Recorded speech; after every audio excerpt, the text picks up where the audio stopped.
सबसे पहले gold H4 time frame, ये एक स्ट्रॉन्ग ट्रेंड लाइन है। पिछले हफ्ते थर्ड रिटेस्ट हुआ और उसके बाद प्राइस वर्टिकली ऊपर गया और ये wave top to bottom 61% retracement complete कर चुकी है 2059 पर। अगर सेलर के पॉइंट ऑफ व्यू से देखें तो ये एरिया आपका रेजिस्टेंस जोन था। अगर इस लेवल पे आपने सेल करी है तो आप इस ट्रेंड लाइन के ब्रेकआउट होने का इंतज़ार करें। लेकिन ये ऊपर क्यों गया? जिस तरह लास्ट टाइम हुआ था, पहले 50% रिट्रेसमेंट किया, उसके बाद ISM PMI आई, ठीक उसी तरह इस बार प्राइस ने ट्रेंड लाइन रिटेस्ट की, उसके बाद वॉर न्यूज़ आई। और इन सारी चीज़ों को अगर आप एक साथ देखें, वॉर से ऑयल प्राइस बढ़ेंगे और सप्लाई चेन इशू भी बढ़ते जा रहे हैं, जिसकी वजह से और ज़्यादा इन्फ्लेशन आएगी। इसलिए इस हफ्ते फ्राइडे को इन्फ्लेशन एक्सपेक्टेशन आएगा, लेकिन वो कम आए या ज़्यादा आए इससे कोई फ़र्क नहीं पड़ता। ये चीज़ अब वॉर पे डिपेंड करती है। इस हफ्ते वॉर कम हो गया तो गोल्ड नीचे आ सकता है, लेकिन वॉर बढ़ता गया तो मार्केट इन्फ्लेशन एक्सपेक्टेशन को इग्नोर करेगा और गोल्ड और ऊपर जा सकता है। सेकंड चीज़, फेड की मनी प्रिंटिंग पॉलिसी, जिसे QE बोलते हैं, वो सीक्रेटली फिर से चालू हो चुकी है, जिसकी वजह से गोल्ड लास्ट 2 महीने में लास्ट ईयर ऊपर गया था। और जब तक QE हो रही है गोल्ड ऊपर रहेगा। लेकिन पिछले हफ्ते जितने भी FOMC मेंबर ने स्पीच दी थी, उसमें एक ही चीज़ क्लियर बोली थी कि ये कंडीशन जो बनी है जिससे QE इनडायरेक्टली फिर से चालू हो चुकी है, इसे वो ख़त्म कर देंगे और मैक्सिमम मार्च का समय दिया है। और इनकी QT जो मार्च में QE में बदल गई थी फिर से चालू हो चुकी है। ये उस QT को रोकने वाले हैं। और जब तक QT हो रही है, रेट कट गोल्ड के लिए बेरिश है। उन्होंने QT को रोकने के लिए बोला है, लेकिन उसे QE में बदलने के लिए नहीं बोला। और जो ऑलरेडी QE हो रही है लास्ट ईयर मार्च के महीने से, वो ख़त्म हो जाएगी। अगर इन सारी चीज़ों को देखें, और पिछले हफ्ते आपने देखा भी कि CPI नंबर बढ़कर आया था। अभी रेट कट शुरू भी नहीं हुआ है, उससे पहले इन्फ्लेशन बढ़ रही है और फ्यूचर में इन्फ्लेशन और भी बढ़ेगी। इस चीज़ की पॉसिबिलिटी वॉर से और ज़्यादा बढ़ रही है। इसलिए ऐसी कंडीशन में फेड रेट कट नहीं कर सकते। अगर वो रेट कट करेंगे तो इन्फ्लेशन ठीक इसी तरह बढ़ती जाएगी। एक समय ऐसा आएगा कि उन्हें फिर से रेट हाइक करना पड़ेगा। यही कारण है कि हम दिसंबर महीने में बेरिश थे, इस लेवल के ब्रेकआउट होने से पहले, और जो 2150 लेवल आ गया उसके बाद भी बेरिश थे, क्योंकि ये सारी चीज़ें पिछले हफ्ते न्यूज़ कंपनियां समझा रही थी, सभी लोग सेल कर रहे थे, इसलिए सेलर एंट्री को ख़त्म किया गया था। अगर ये सारी चीज़ें इसी तरह होती रहीं, वॉर चलता रहा और जो करंट QE चल रही है उसे नहीं रोका गया, तो इन्फ्लेशन बढ़ती जाएगी और CPI 3% से ऊपर ही रहेगी और फेड को नेक्स्ट ईयर फिर से रेट हाइक करना पड़ेगा।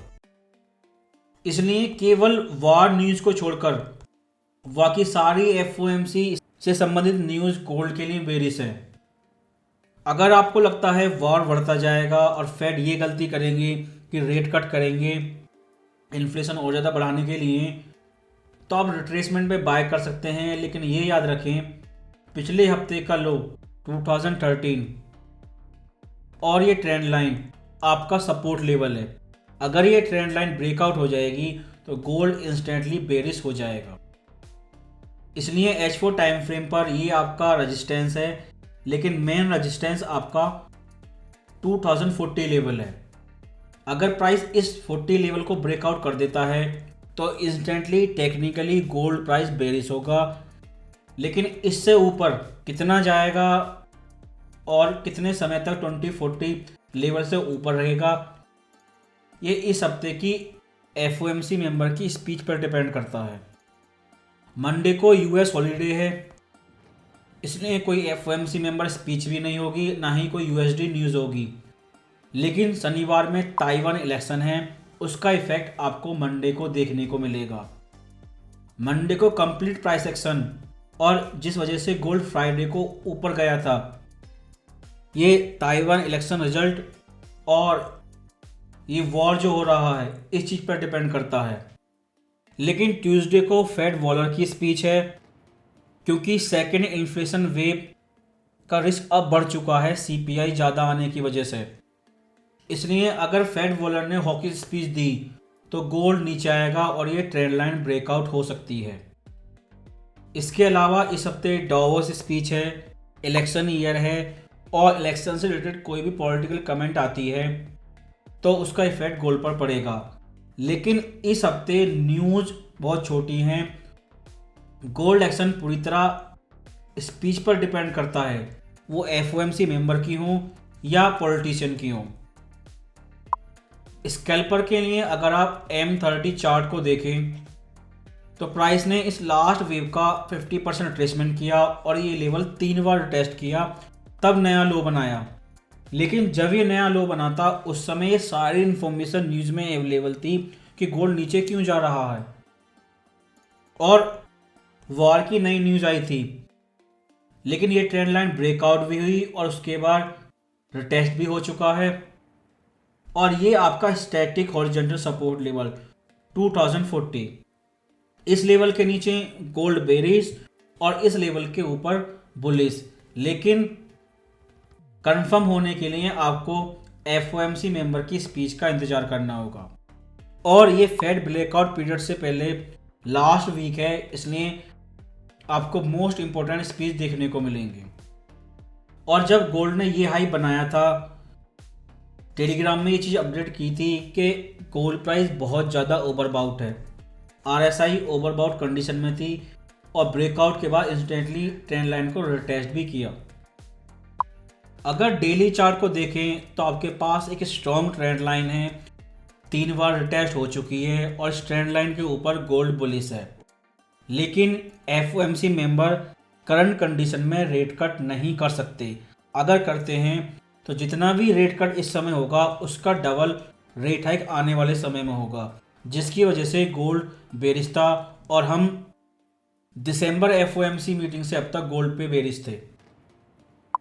अगर मंथली चार्ट को आप देखें, अब इस समय क्लियर हो चुका है कि किसी भी कंडीशन में जनवरी के महीने में रेट कट नहीं होगा और मार्च महीने की रेट कट से पहले एफओएमसी मेंबर ने क्लियर बोला है कि अभी बहुत ज़्यादा समय है और मार्च एफओएमसी के बारे में कुछ भी नहीं कहा जा सकता। अगर इलेक्शन से पहले सारी एफओएमसी देखें तो फेड टोटल 5 रेट कट कर सकता है, लेकिन मार्केट 7 रेट कट एक्सपेक्ट कर रहा है और वार इसी तरह चलता रहा और क्यूई जो इस समय चल रही है और सीपीआई ठीक इसी तरह बढ़ती रही तो इलेक्शन के बाद इनकी टोन तुरंत चेंज हो जाएगी और रेट हाइक फिर से शुरू हो जाएगा। अगर पिछले 2 ट्रेंड को देखें, पहली 2 रेट कट साइकिल तो उनमें गोल्ड ऊपर गया था, जिस वजह से इस समय भी पब्लिक कहती है कि गोल्ड ऊपर जाएगा। लेकिन लास्ट 2 टाइम में रेट कट घटाकर 0 कर दी गई थी, लेकिन इस बार ऐसा नहीं होगा। फेड किसी भी कंडीशन में 3.25% से नीचे नहीं जाएंगे और ये चीज़ इनडायरेक्टली उन्होंने दिसंबर एफओएमसी मीटिंग में बोली भी है। और सीपीआई ठीक इसी तरह बढ़ती रही तो मैक्सिमम 325 रेट कट करने के बाद वो फिर से हाइक करेंगे। इस वजह से पहले की तरह गोल्ड इस ट्रिपल टॉप को ब्रेकआउट करके $3000 नहीं जा सकता। सेकंड थिंग, वॉर न्यूज को छोड़कर गोल्ड के लिए सारी चीज़ें बेरिश हैं। फेड वॉच टूल में इस समय आपको 2025 की मार्केट प्राइसिंग नहीं दिखाई देगी, लेकिन जब ऐसा होगा तो उस समय आपको रेट हाइक नज़र आएगी।